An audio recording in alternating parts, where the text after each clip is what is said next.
আসসালামু আলাইকুম। শুক্রবার মানেই যেন ব্যস্তময় দিন। প্রতিটা শুক্রবারই আমাকে বের হতে হয় কোথাও না কোথাও বাচ্চাদেরকে বেড়াতে নিয়ে যাওয়ার জন্য। তো এবার শুক্রবারে আমরা গেলাম মাওয়া ঘাটে। তাই ভাবলাম আপনাদের সঙ্গে শেয়ার করি।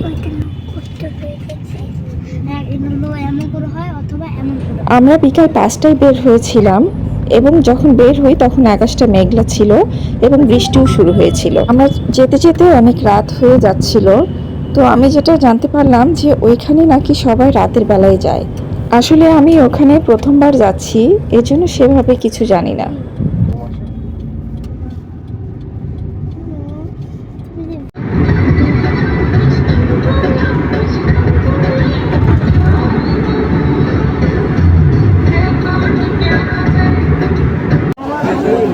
ফাইনালি আমরা পৌঁছে গেলাম মাওয়া ঘাটে এবং ওখানে গিয়েই দেখতে পেলাম যে সবাই ইলিশ মাছ পছন্দ করে তারপর কিনে ওখানে রান্না করতে দিচ্ছে এবং সাথে সরিষার তেলটাও কিনে দিতে হয়।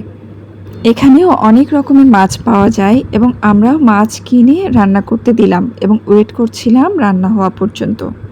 দেখতেই পাচ্ছেন মাছ কেটে পরিষ্কার করে দিচ্ছে। ভদ্রলোক এখানে এসেও কাজ করছিল, আমাদেরকে একেবারেই সময় দিতে পারছিল না। তাই আমি এই ফাঁকে 2 ছেলেকে নিয়ে ঘুরতে বের হলাম। আর আমার ছোট ছেলেটা শুধু খেলনা খেলনা করে, এখানে এসেও খেলনা খেলনা করছিল। অনেক রকমের আচারও দেখা যাচ্ছে এখানে।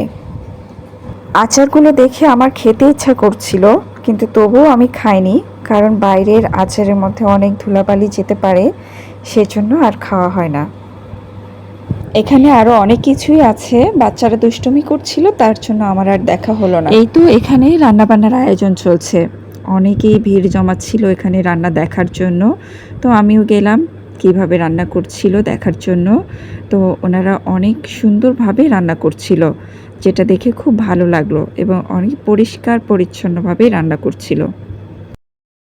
এখানে সবাই ছবি তোলা নিয়ে ব্যস্ত ছিল আর আমরাও সেটা উপভোগ করছিলাম। আমার ছেলেরা আরেকবার রান্না দেখতে চাইলো, তাই ওদেরকে নিয়ে গেলাম রান্না দেখানোর জন্য। অনেক লোকজনই এখানে ভিড় জমাচ্ছিল, তা দেখে আমার ছেলেরাও দেখতে চাইলো যে আসলে কিভাবে রান্না হচ্ছে, যার জন্য এত লোক কেন এখানে। এই তো রান্না হয়ে গেছে, রান্নাগুলো দেখতেও খুব ভালো লাগছিল এবং খেতেও অনেক মজার ছিল। খাওয়া দাওয়া শেষ করে আমরা আবারও বের হলাম একটু ঘোরাঘুরি করার জন্য। তারপর আমরা বাসার উদ্দেশ্যে রওনা দিলাম।